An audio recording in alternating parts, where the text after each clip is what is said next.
niwahakikishie tarehe 29, kesho kutwa tu, mwezi huu wa 10, niwaombe tokeni mwende mkapige kura.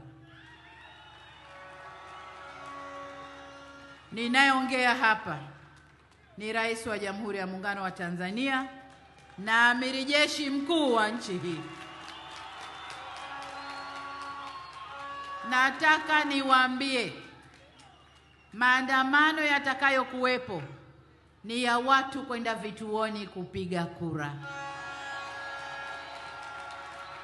Hakuna maandamano mengine yatakuwepo hapa. Hakuna tishio la kiusalama litakalo kuwepo.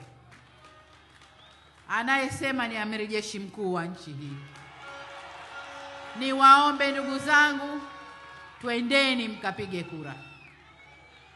Twendeni mkapige kura. Baba, ukitoka hakikisha umetoka na familia, umekwenda kupiga kura.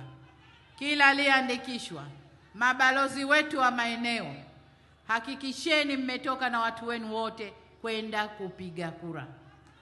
Twendeni tukaheshimishe Chama cha Mapinduzi. Twendeni tukaiheshimishe Tanzania. Tukapige kura kwa usalama, turudi kwa usalama.